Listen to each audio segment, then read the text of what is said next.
Kadaghanan sa ako na negosyo gamay, daghang gyud mangutang. Kunya may ingon nga mayroon na sa sunod. Kung makakwarta ako. Daghan ni abot unong kabulan.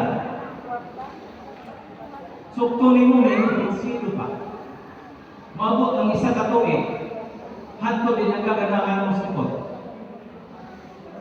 So dapat ay policy sa credit sales. Kada kung pautang mo.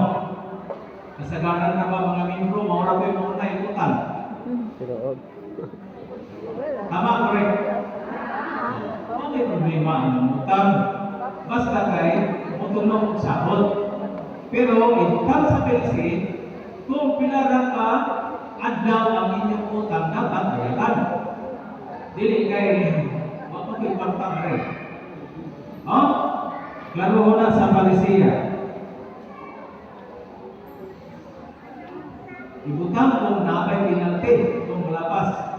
No? Kaya dili, pundo, ihatag na sa inyo ang kwarta, pero kinahanglan inyong i-safeguard. Muna ka naagyo palisiya sa sales, labi na sa credit. Kung cash sales, kung kinsay ka bantay, kinsay nagdawat, kinsay pwede mo dawat sa sales, dapat nakabutang sa pansi. Kaya base na bisakit sa matao na membro, mudawat sa halin, na base na hinoon ng tuwa lagi, kampay na hinoon ng halin, o giasa na lang, isod sa bulsa. No? Klaro mo na. Palisi sa inyong inventory, kanang inyong ibaligyaay.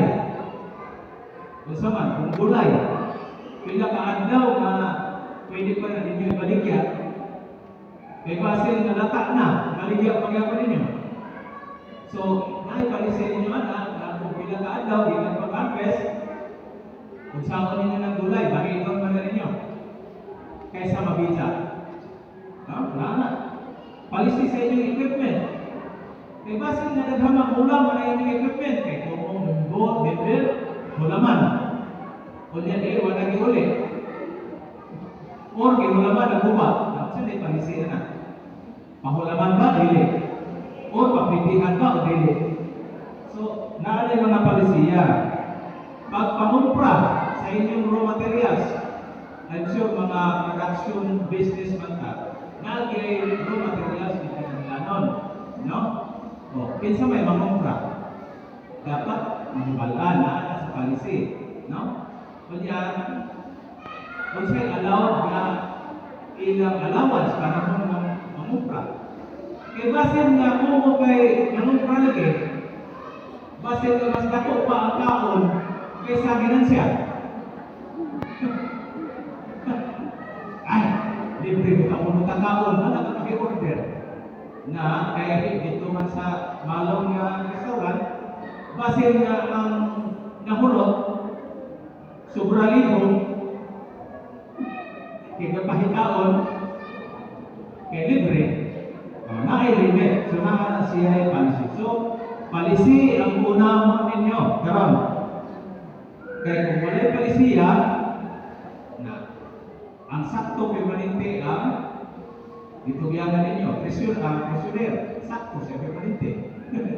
Ang chairman, sakto siya. Kaya wala may palisi. Okay?